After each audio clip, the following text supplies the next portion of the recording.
미래를 보는 창 JTB. 안녕하세요. JTB 제입니다. 오늘은 최근 10년물과 2년물 장단기 금리 역전 현상이 일어났기 때문에 많은 분들이 이제는 침체에 대해서 관심을 가지고 계실 거라고 저는 생각을 합니다. 물론 제 영상을 꾸준히 보신 분들은 이제 대략적으로 그 흐름을 아시겠지만, 최근 제 채널을 구독하신 분들, 그리고 제 채널을 구독하진 않지만 최근 관심이 생겨서 이제 이런저런 영상을 찾아보면서 궁금증을 가지고 계신 분들이 이제 많으실 텐데요. 이 부분에 대해서 조금 자세히 좀 설명하고 지나가도록 하겠습니다. 먼저 바로 기준금리와 채권 금리들의 그 차트를 합성을 해서 같이 보겠습니다. 일단 여기 보이시는 그 검은색이 바로 기준금리입니다. 검은색이 바로 기준금리고요.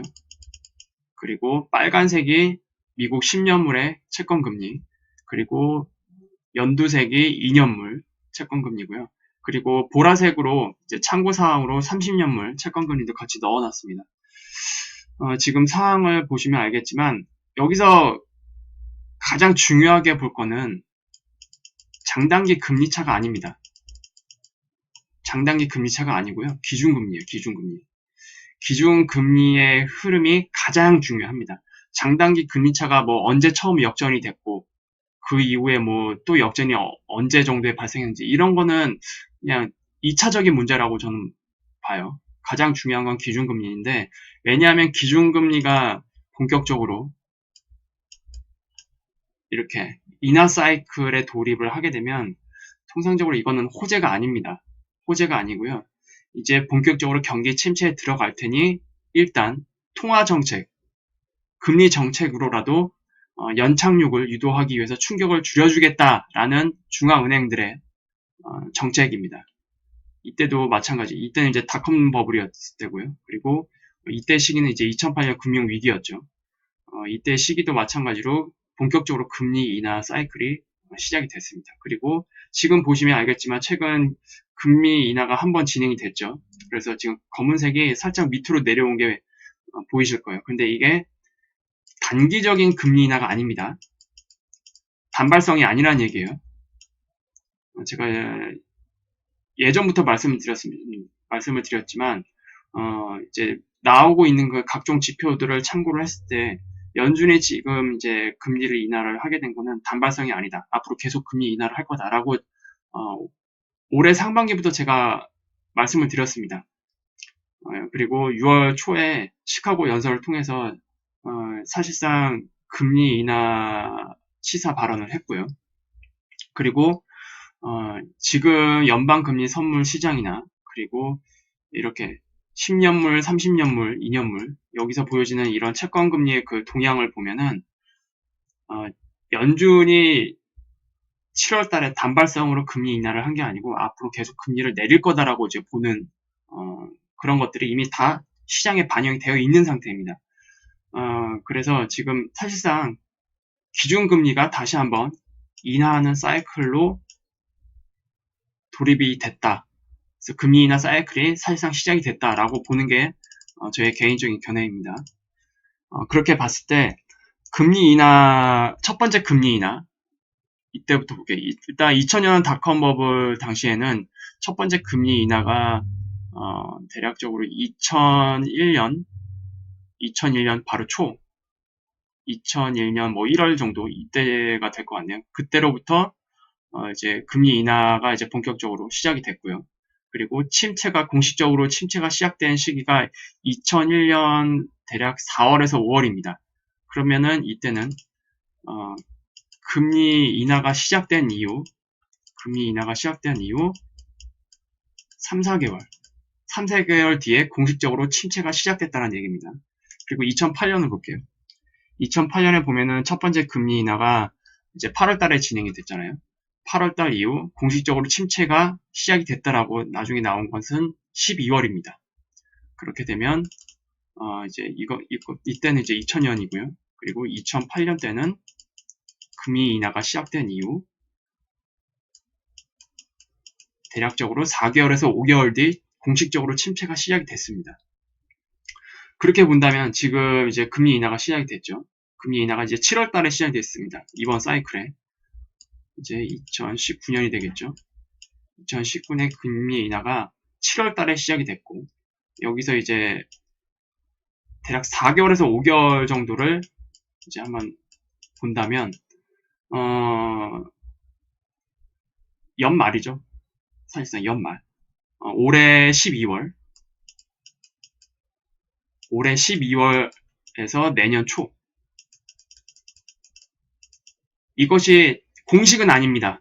공식은 아닙니다만 이러한 경향이 있다라고 이제 이해를 하시면 될 것 같고요. 따라서 무조건 7월 달에 이번 사이클에서도 7월 달에 금리 인하가 시작이 됐으니까 반드시 4개월에서 5개월 뒤에 침체가 일어난다. 이렇게 해석하는 것은 잘못된 거고요.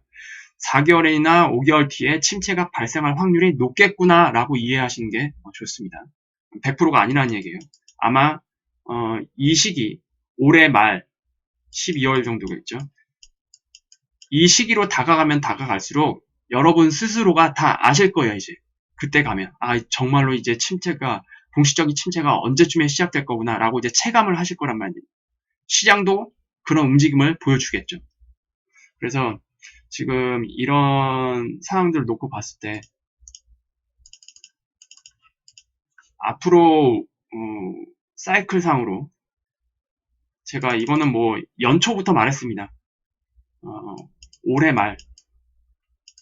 말부터 내년 초, 이때가 실질적인 경기 침체가 시작될 가능성이 높다라고 제가 말씀을 드렸는데, 이것을 근거로 하는 많은 통계 자료와 데이터 자료들, 그리고 해외 여러 엘리트들의 그 분석 내용을 저는 충분히 근거로 제가 소개를 해드렸고, 거기에 저의 그 견해까지도 붙여서 말씀을 드렸기 때문에, 이거는 지난 방송을 못 보셨다면 최소한 올해 초부터 이제 올려드린 동영상들만 꾸준히 보시더라도 이해를 어느 정도 하실 겁니다.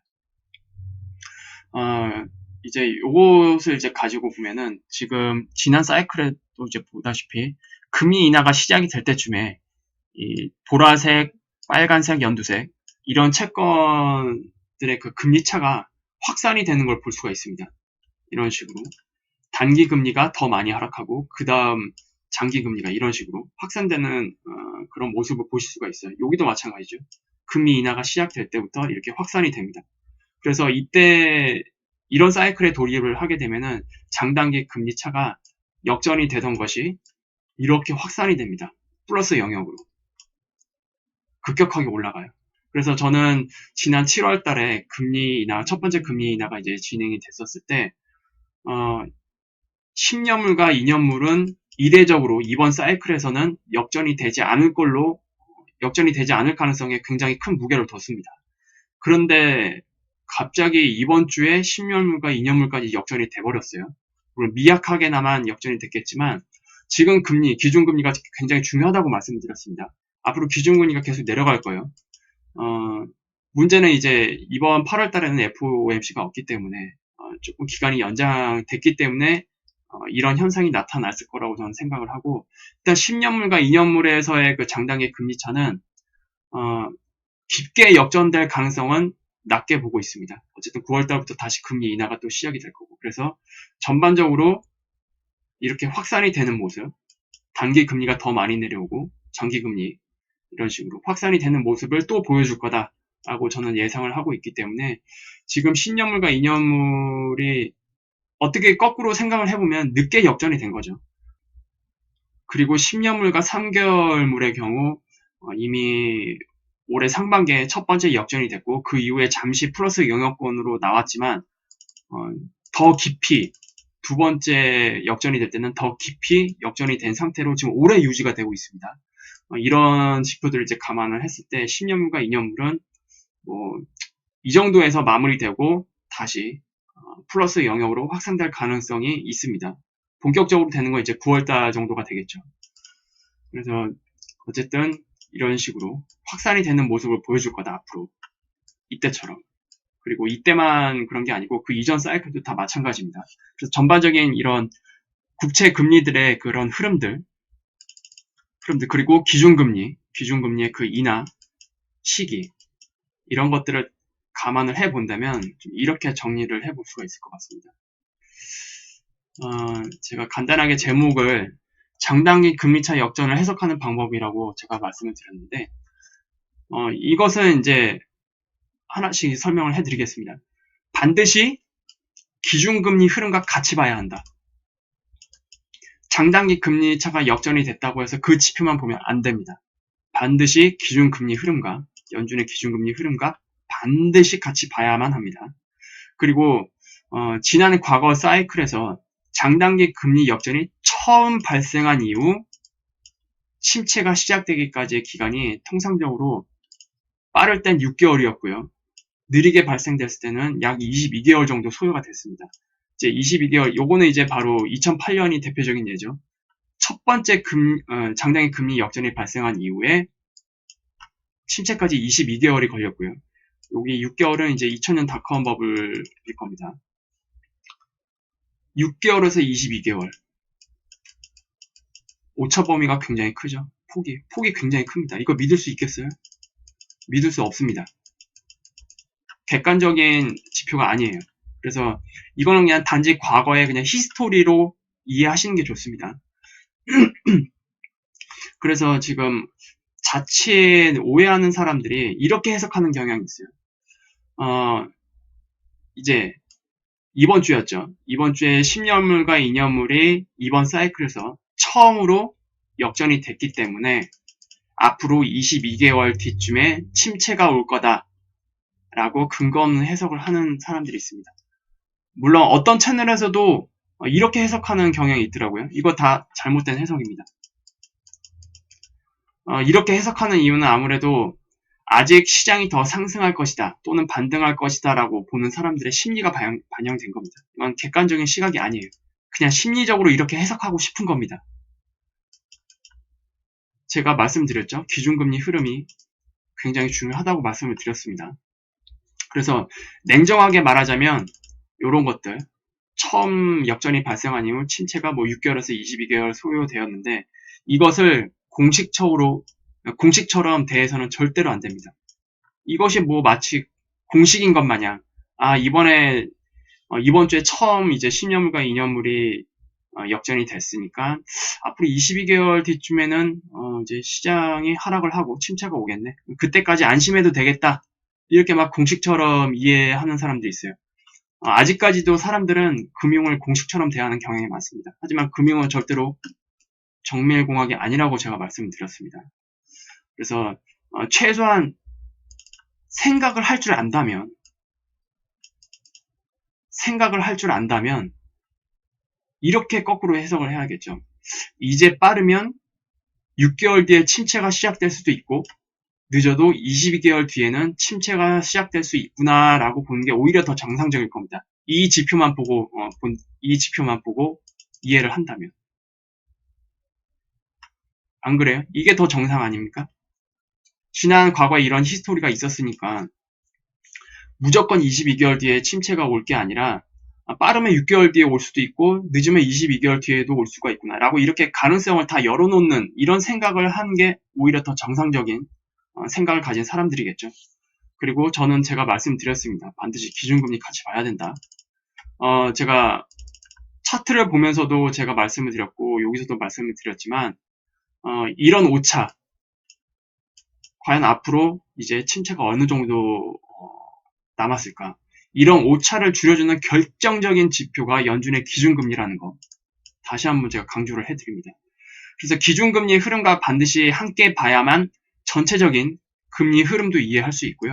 향후 침체가 언제쯤 발생할 수 있을 것인지 확률 높은 예측이 가능합니다. 그리고 지금 이것을 또 다시 본다면 이런 부분에서 이제 역전이 발생합니다. 그리고 여기서도 이런 부분에서 이제 특히 금리 동결 사이클에서 주로 첫 번째 역전이 많이 발생을 하는데 10년물과 2년물이 이번에 이례적으로 굉장히 늦게 발생을 했다고 했습니다. 하지만 그것만 볼 게 아니라 기준금리의 흐름을 같이 봐야 된다.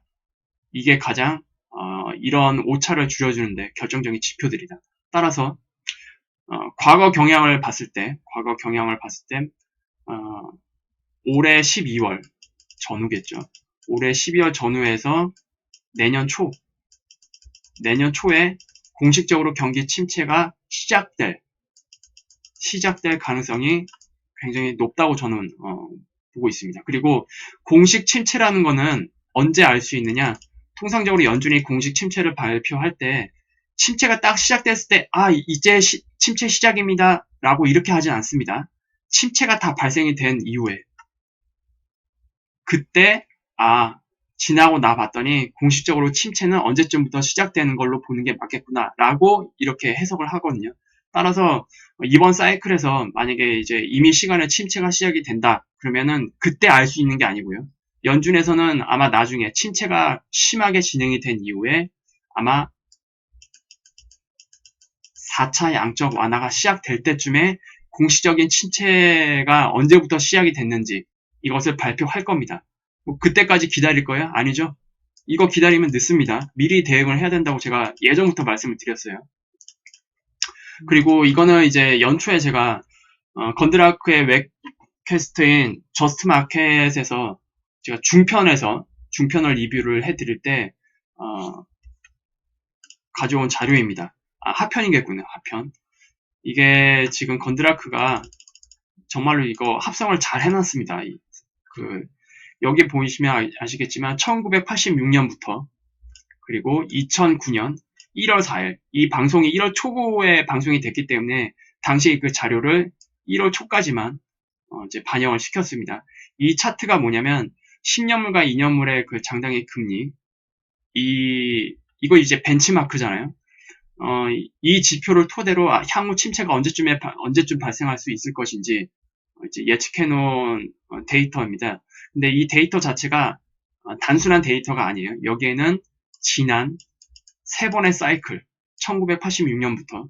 그래서 이때의 사이클 보면은 1990년 초에 침체가 발생이 됐고, 1990년 초, 그리고 2000년 닷컴 버블, 그리고 2008년 금융위기. 이 세 번의 사이클이 다 들어가 있고요. 그리고 여기에 더불어서 현재 사이클, 아직 진행 중인 현재 사이클이 같이 반영이 되어 있습니다. 그래서 여기 보시면 아시겠지만 이 노란색은 현재 사이클입니다. 그래서 이때 당시가 1월 4일이었어요. 1월 4일. 그래서 그때 당시 모든 누적된 통계 기반으로 했을 때 향후 침체가 언제쯤 발생될 수 있을 것인지 그때 당시가 52주 정도였습니다. 1월 4일 시점에 앞으로 52주 정도면 침체가 시작될 거다라고 이런 종합적인 누적된 데이터를 기반으로 해서 예측을 해놨었는데 이게 보시면 아시겠지만 이제 기존에 누적된 데이터를 이제 합성을 해놓은 겁니다. 여기서 보시면 아시겠지만 특히 여기죠. 갑자기 장단기 금리 차가 이제 우측으로 틀어지는 첫 번째 이 구간이 어느 구간일까요? 요 구간. 이 구간이 아마도 역사적으로 기준금리가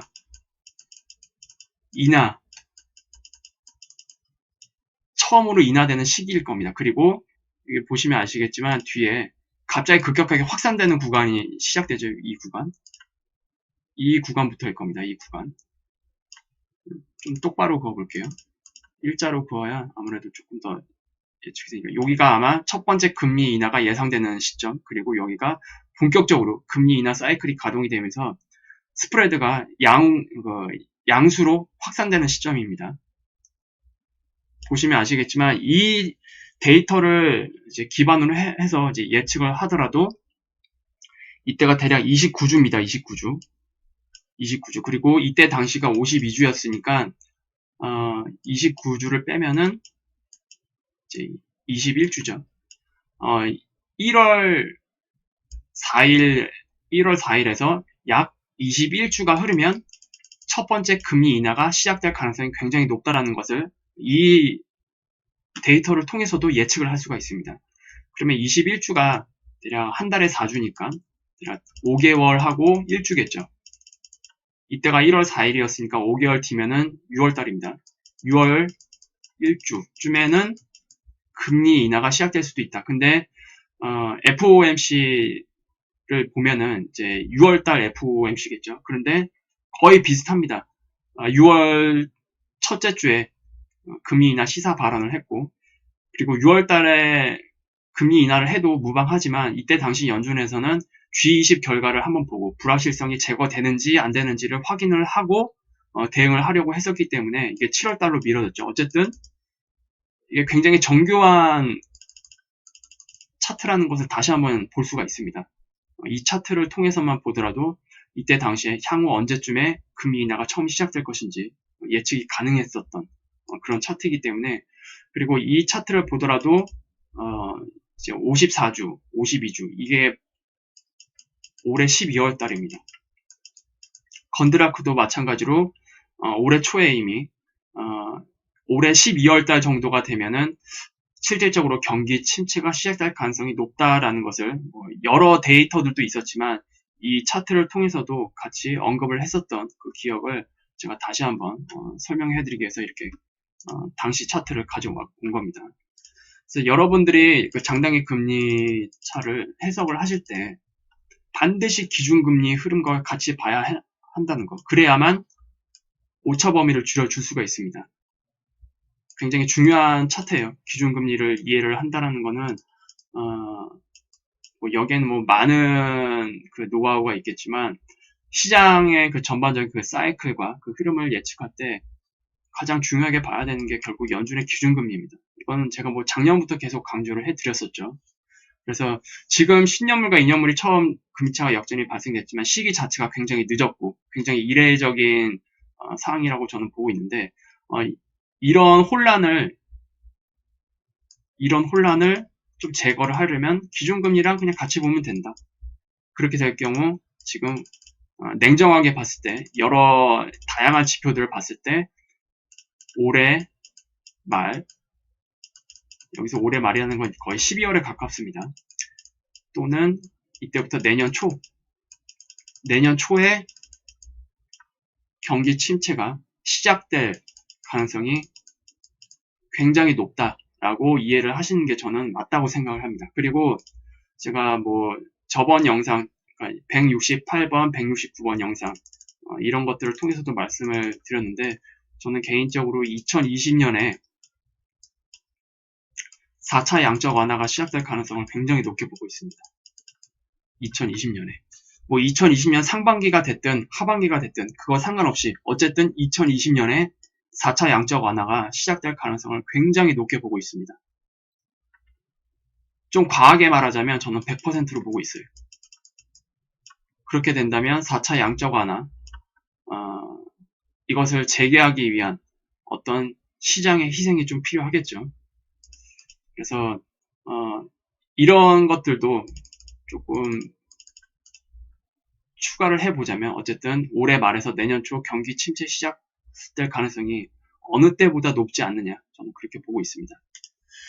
그래서 오늘은 조금 10년물과 2년물의 그 장단기 금리차가 역전이 됐기 때문에 이것에 대해서 어떻게 해석을 해야 하는지 그 부분에 대해서 좀 초점을 맞춰서 진행을 해봤고요. 이제 금요일마다 제가 시장 분석과 뭐 선물 시장들 이런 것들을 이제 같이 살펴보기 때문에 이제 바로 금리 선물 시장부터 살펴보도록 하겠습니다. 이건 이제 지우고요. 이거 다시 한번 새로 고침을 할게요. 9월 FOMC에서는 이제 사실상 금리 인하, 마찬가지로 금리 인하 확률이 100%입니다. 그리고 0.25% 금리 인하 확률이 굉장히 높다라는 거, 그거를 다시 한번 확인을 해볼 수가 있고요. 그리고 10월 달에 FOMC가 또 있죠. 이때도 마찬가지로 0.25% 금리 인하. 이 확률이 굉장히 높은 상태입니다. 그리고 12월 달 아니면 1월 달에 추가적으로 금리 인하가 예상되고 있는데 지금 현재 시점으로는 12월 달에 금리 인하가 또 한 번 진행될 가능성이 일단 높지만 이때 동결이 된다 할지라도 최소한 1월 달에는 금리 인하가 진행이 될 걸로 보고 있구나 라고 이제 이해를 하시면 될 것 같습니다. 그리고 이때 시점이 제가 경기 침체가 시작될 가능성이 굉장히 높다라고 말씀드렸는데, 그런 것들도 감안을 한다면 지금에 나오고 있는 다양한 그 지표들이 더 악화돼서 나올 가능성이 크겠죠. 그렇게 된다면 아마 연준에서도 금리 인하를 0.25%가 아니라 0.5%를 시행할 수도 있을 그럴 확률이 있습니다. 그래서 어쨌든 기준금리는 인하 사이클에 사실상 들어갔다라고 저는 일단 보고 있고요. 그리고 금리 선물 시장도 이제 단발성이 아니었고 계속해서 금리 인하를 할 것으로 지금 보고 있다라는 거 다시 한번 확인할 수가 있었습니다. 그리고 이제 원달러 환율 시장을 한번 볼게요. 원달러 환율 시장 일단 크게 한번 보자면 IMF 시절부터 쭉 내려오는 원달러 환율의 그 장기 하락 추세가 머리 위에 있습니다. 굉장히 강한 저항이에요. 기술적으로 굉장히 강한 저항인데, 그래서 제가 이 시기 지금 1220원 이 구간에 가면은 일단 기존에 보유했던 그 달러의 일부분은 차익을 실현을 하든지 아니면 일부분을 금과 은을 매입하는 데 사용을 하든지 어쨌든 일부 매도를 해놓고 나머지를 또 대응을 하는 게 굉장히 대응적인 측면에 있어서 유리하다라고 제가 말씀을 드렸고요. 그리고 이것은 자세히 보겠습니다. 일봉상에서 본다면 지금 여기서 올라오는 이 파동 자체가 이런 식으로 진행이 되고 있거든요. 그래서 지금 이 구간이 아마 횡보 구간일 겁니다. 횡보 구간인데 여기서 이렇게 고점을 높이는 파동이 한번 나와야 좀 조정이 진행될 것으로 저는 예상을 합니다. 그리고 이게 지금 장기적으로 내려오는 머리 위에 좀 내려오는 거 있잖아요. 이 장기 하락 추세랑 부딪히는 영역입니다. 그래서 이때 이후로 어떻게 될지 모르겠지만 굉장히 대응을 잘 해야 됩니다. 원달러 환율이 정말 가파르게 상승할지 말지는 제가 이 장기 하락 추세를 돌파하느냐 안 하느냐가 굉장히 중요하다고 말씀드렸어요. 무조건 이 장기 추세를 돌파한다라고 보시면 안 되고 순전히 대응의 영역입니다. 대응의 영역이에요. 무조건 돌파한다라고 생각하시면 안 되고 돌파할 수도 있고, 그렇다면 돌파하면 내가 어떻게 대응해야 될지, 그리고 돌파를 하지 못한다면 내가 어떻게 대응을 해야 될지, 이 모든 가능성을 다 가지고 여러분들이 대응을 하셔야 된다는 얘기예요. 그래서 이러한 모든 가능성이 있기 때문에 제가 이 구간에서 일부 달러를 매도를 하는 것을 제가 말씀을 드린 겁니다. 그러니까 전부 매도를 한 게 아니고 이런 모든 가능성이 있기 때문에 일부 매도를 해놓고 나머지로 대응하는 게 더 유리하다라고 제가 말씀을 드린 거예요. 그리고 이제 우리나라 선물 시장부터 한번 보겠습니다. 우리나라 선물 시장을 보면 지금 이제 거의 횡보를 하고 있죠. 바닥에서 횡보를 하고 있는데, 하락하다가 이렇게 바닥에서 횡보를 하는 경우는 대략적으로 한 번에 더 하락이 남아 있다는 뜻입니다. 그리고 지금 이 파동 자체가, 여기서 내려오는 이 파동 자체가 중간에 연장 파동으로 내려왔기 때문에 이것을 5파동으로, 이것 자체가 5파동이 아닐 가능성이 있습니다. 아직 5파동이 안 만들어져 있을 가능성이 굉장히 높습니다. 보시면 여기서 일단 5개 파동으로 여기서 내려왔고요. 그리고 세부적으로 여기서 이런 식으로 한번 내려오고, 그리고 지금 거꾸로 보자면 이런 식으로 내려온 게 있습니다. 그리고 그럼 이 구간을 이제 플랫으로 이제 보는 게 맞겠죠. 이런 식으로 플랫 반등 파동이 만들어진 것으로 보여지는데, 그렇다면 지금 구간이 아직 5개의 파동이 완성이 안 돼 있었을 가능성이 굉장히 높습니다. 그러면 이제 이렇게 봐야 되겠죠. 여기서 내려오는 속파동이 1파, 그리고 3파가 이렇게 연장으로 내려오는데 3파 자체가 아직 완성이 안 됐기 때문에 한 번 더 저점을 낮춘 이후에 반등하고 다시 내려와야 전체적인 5파동이 완성될 가능성이 있습니다. 이 가능성이 있고, 그리고 이것이 연장파동이 아니라 그냥 5파, 마지막 5파가 가장 길게 나타나는 그런 파동으로 본다 할지라도, 이렇게 본다면 이제 좀 더 그 앞에 있는 그 파동까지 봐야겠죠. 여기서 내려오는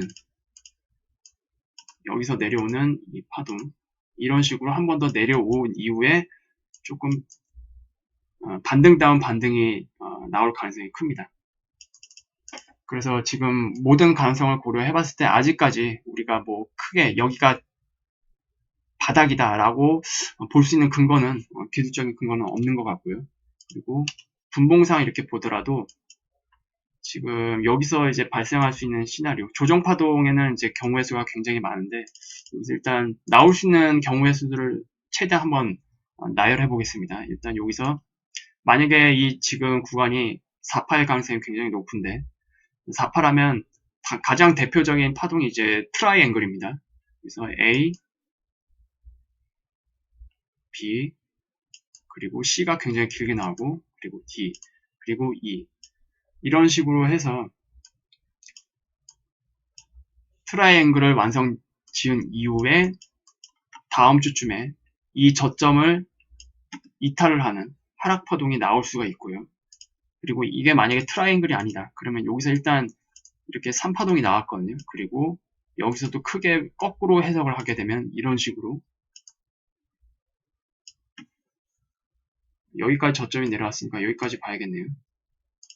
여기서 이런 식으로 ABC로 내려왔다.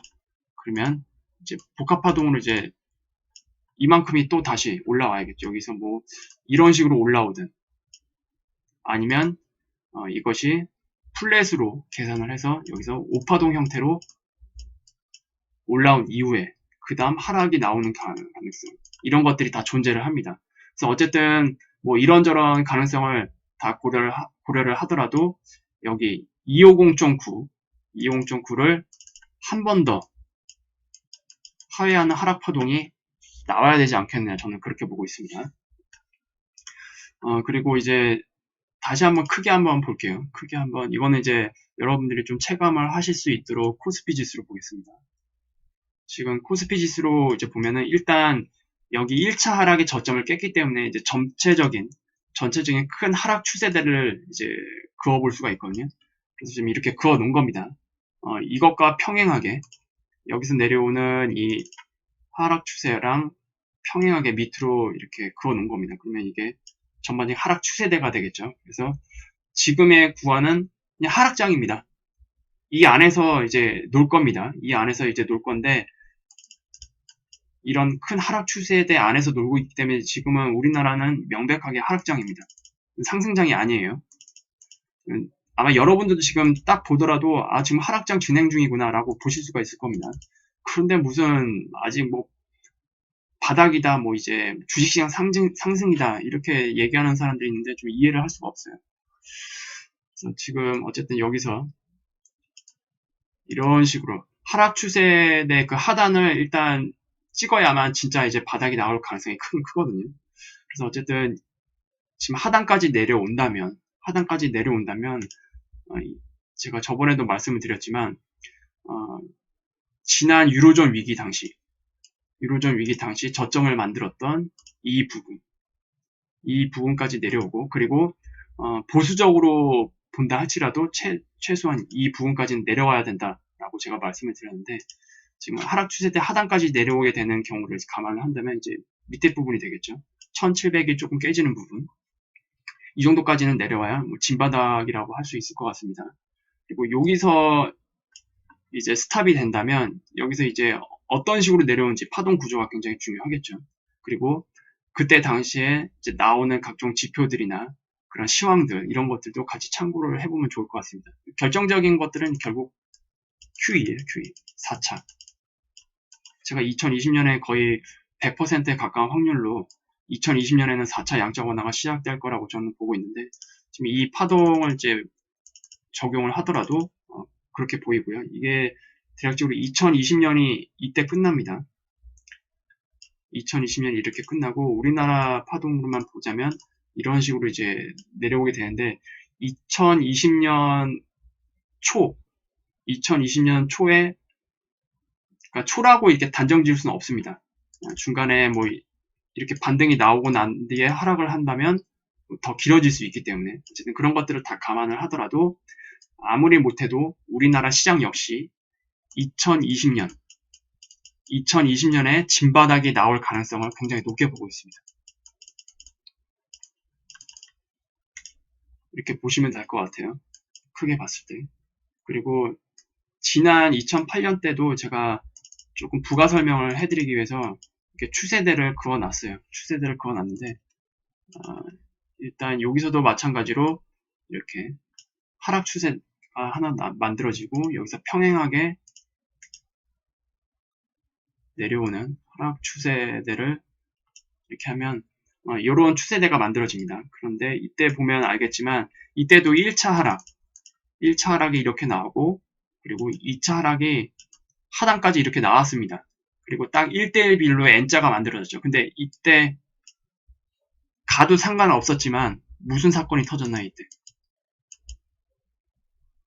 이때가 이제 10월 초죠. 10월 초에서 9월 말. 이것을 이제 좀 가까이서 한번 보겠습니다. 이때가 이제 이런 식으로 만들어졌어야 기술적으로는 여기서 이제 만들어지고 끝나도 상관이 없는 구간이에요. 그런데 이 시기에 뭐가 발생했었죠? 여러분들 다 아시다시피 리먼 파산이 되면서 경기 침체가 금융위기로 번졌습니다. 그러면서 이 하락 추세대를 밑으로 강하게 뚫고 나오는 슈팅이 나왔어요.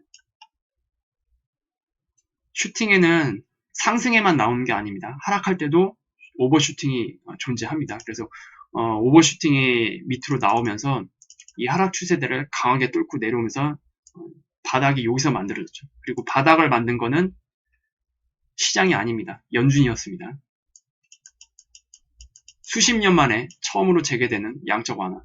이것이 바닥을 만들었습니다. 그리고 올라올 때도 마찬가지로 이 하락 추세대에서 한번 저항을 맞죠. 여기서 한번 저항을 맞고 올라가는 그런 모습을 보여주고 있습니다.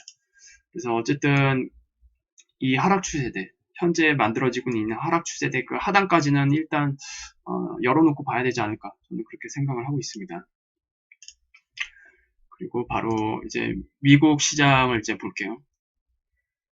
미국 시장 같은 경우에는 제가 지금 미국 시장 같은 경우에는 여러 가능성이 많다고 제가 말씀드렸죠. 그래서 가장 조금 쉽게 구분하기 위해서 이 라인을 제가 굉장히 중요하다고 말씀을 드렸습니다. 좀 자세히 본다면 한 이 정도. 2961. 이게 지금 이것을 넘느냐 안 넘느냐가 굉장히 중요합니다. 이것을 넘는다면 다시 한번 살짝 고점을 넘기는 그런 형태의 그 파동이 조금 나올 수 있어요. 그렇다 할지라도 강하게 나오는 게 아니라 이 부분, 이 추세의 그 상단 부분, 그러니까 지난 고점을 살짝 갱신하는 그런 흐름이 만들어진 이후에 하락이 나올 가능성이 높고요. 그리고 이것을 갱신하지 못한다. 이것을 돌파하지 못하고 이 저점을 갱신을 해버리면은 사실상 하락으로 가는 하락 추세가 이제 시작이 되는 그런 걸로 해석을 해야 되는 게 맞을 것 같습니다. 그래서 지금 이 구간 자체 굉장히 중요하다고 볼 수 있는데 여러분들은 뭐 파동 분석 같은 거 그리고 차트를 보기에는 조금 아직 많은 시간이 걸리실 분도 계시기 때문에 그런 것도 다 무시하시고 그냥 요것만 보시면 됩니다. 2961 미국 선물 시장이 S&P 선물 시장이 2961을 종가상 일봉 종가상 넘는지 안 넘는지 이것을 체크하시고요. 만약에 못 넘는다면 못 넘고 이 저점을 갱신을 한다. 그 여부만 이제 체크하시면 될 것 같습니다. 그래서 여기는 이제 좀 더 복잡하게 나올 가능성이 있어요. 이거는 이제 분봉상에서 한번 보겠습니다. 분봉상에서 이제 크게 두 가지 해석이 가능하거든요. 요거는 이제 아까 일봉상에서 그었던 그 선입니다.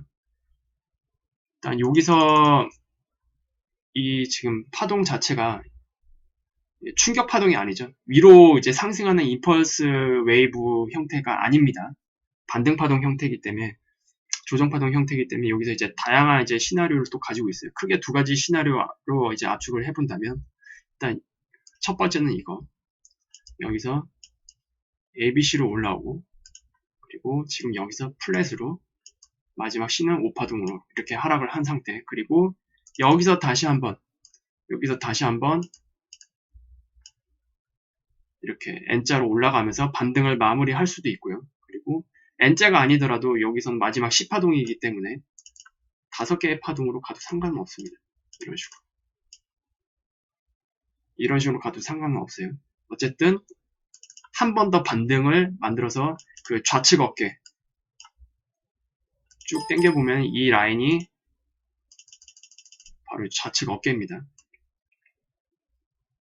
그래서 여기서 좌측 어깨가 이렇게 만들어졌고, 그리고 여기도 마찬가지로 우측 어깨를 만들기 위한 마지막 반등 작업, 이렇게 한 이후에 하락을 할 가능성, 이게 일단 첫 번째 시나리오고요. 두 번째 시나리오는 여기서는 이제 첫 번째 A 그리고 B가 여기는 뭐 중간에 이런 형태입니다. 여기서 이렇게 짧게 B 파동이 플랫으로 이런 식으로 내려왔다. 그리고 다시 마지막 C 파동에 여기서 5개 파동으로, 이제 세부 분봉상으로는 여긴 5개 파동입니다. 어쨌든 C 파동이기 때문에 가능해요. 그래서 이런 식으로 마무리가 됐고, 지금 5파동 하락이 시작이 됐잖아요. 여기서 짧게 5파동 하락이 시작이 됐기 때문에 여기서 반등을 이런 식으로 마무리 짓고 큰 하락을 만드는 그런 흐름이 나온다 라고 이제 이렇게도 볼 수 있습니다. 그래서 밑으로 가는 시나리오는 이렇게 크게 두 가지 형태로 볼 수 있고요. 그리고 위로 가는 시나리오는 일단 이것을 넘긴 후에 봐도 늦진 않을 것 같습니다. 그래서 지금 당장은 이것을 넘은 게 아니기 때문에 밑으로 가는 시나리오가 크게 두 가지 형태가 있다라는 부분만 말씀을 드리겠습니다. 그리고 그 다음 봐야 될 거는 이제 금시장이죠. 금시장은 이제 뭐 단기적으로 짧게 보는 것보다 이제 큰 흐름을 집어보는 게 더 맞을 것 같습니다. 일단 전체 그 고점 2012년에 만들어졌던 고점에서 반등이 61.8% 이 부분을 향해 지금 가고 있습니다. 그리고 통상적으로 기술적으로 봤을 때는 61.8% 라인까지 올라오게 되면은 대부분 조정이 나옵니다. 이 고점을 갱신하러 가는 파동을 만들지라고 하더라도 여기서 한번 조정을 겪고 고점을 향해 가는 파동이 많습니다. 그래서 일단 지금 파동 자체를 보면은 이때 트럼프가 9월 1일 날 3천억 불에 해당하는 그 추가 관세 중에서 일부 품목들은 유예를 시킨다라는 그런 내용으로 주식시장을 반등을 시키면서 그때 당시 금과 은값도 가파르게 하락을 했었어요. 지금 저가를 보면은 고가가 1.9%인데 1.9%까지 올라갔다가 밑으로 1.9%까지 빠졌어요. 그러니까 그 폭이 굉장히 크죠. 그럼에도 불구하고 지금 꼬리를 길게 달고 이 추세를 이어나가고 있습니다. 지금 윗꼬리를 지금 다시 다 잡아먹으러 가고 있죠. 그리고 짧게 보더라도 지금 여기서 올라오는 이 상승 추세는 뭐 아직도 견고하고요. 지금 여기 있는 이 조정 자체, 이 조정은 여기서 올라오는 이제 짧게 여기서 시작된 파동의 조정이라고 이제 보시면 될 것 같습니다. 그리고 분봉상에서 이걸 보면 좀 명확하게 보여요. 지금 명확하게 보이는 거 보이시죠? 여기서 지금 파동이 이런 식으로 만들어지고, 그리고 여기서 플랫 파동으로 이제 해석을 해야 될 것 같습니다. 이런 식으로 플랫 파동으로 해석을 해야 되고, 지금 올라가는 게 아무래도 마지막 여기서 시작된 파동이 마무리되는 흐름으로 가는 게 아닌가, 저는 일단 그렇게 높게 보고 있고요. 그리고 이거는 아무래도 아까 주봉상에서 봤던 61.8% 라인, 거기가 아마 1588달러 정도가 될 겁니다. $1,588 여기를 향해 가는 게 아닌가. 그리고 여기서 이제 조정을 맞이할 텐데 요것을 이제 조금 예상을 해볼게요. 만약에 $1,588에서 조정이 시작이 된다라고 한다면 여기서 이제 시작된 파동만 계산하면 되거든요. 일단 요거는 $1,588까지 한번 맞춰보겠습니다. 대략 이런 식의 이제 피보를 이제 그을 수가 있는데 여기서 만약에 조정이 시작이 된다고 한다면 이제 전체입니다. 전체 여기서 나오는 일단 지금의 그 파동이 $1,588 근처까지 간다고 가정했을 때입니다. 그렇게 된다면 아무래도 조정이 깊게 나오더라도 1,425달러 그리고 정말로 깊게 된다고 할지라도 $1,400 근처 그 정도까지만 이제 조정이 나올 것 같습니다. 그렇기 때문에 어쨌든 조정이 어떤 식으로 나올지는 아무도 모르잖아요. 그래서 저는 여전히 강조를 해드리고 싶은 게 조정이 나온다고 할지라도 분할로 접근해야만 한다.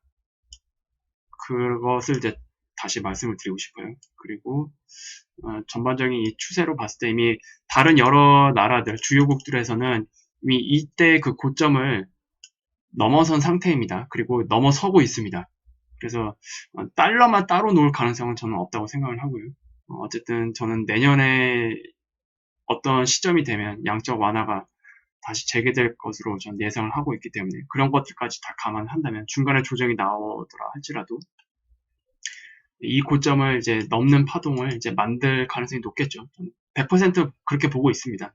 그래서 이 구간에서는 내가 저점을 노려서 매수를 해야겠다 이런 관점보다는 안정적으로 분할로 접근하자. 이것을 다시 한번 강조를 해드리고 싶습니다. 그래서 오늘은 이제 이 정도로 마무리할게요. 이제 다음 주가 되면은 이제 미국 시장도 그렇고 우리 시장도 그렇고 저점을 더 낮출지 안 낮출지 이런 부분들이 조금 나올 것으로 생각을 합니다.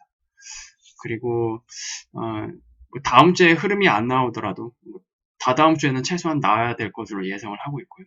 그리고 지금 중국 쪽에서 이제 9월 1일 날 추가 관세가 뭐 일부 품목이든 뭐 전체 품목이든 그런 상관없이 9월 1일 날 추가 관세가 적용이 된다면 바로 즉시 보복을 한다라고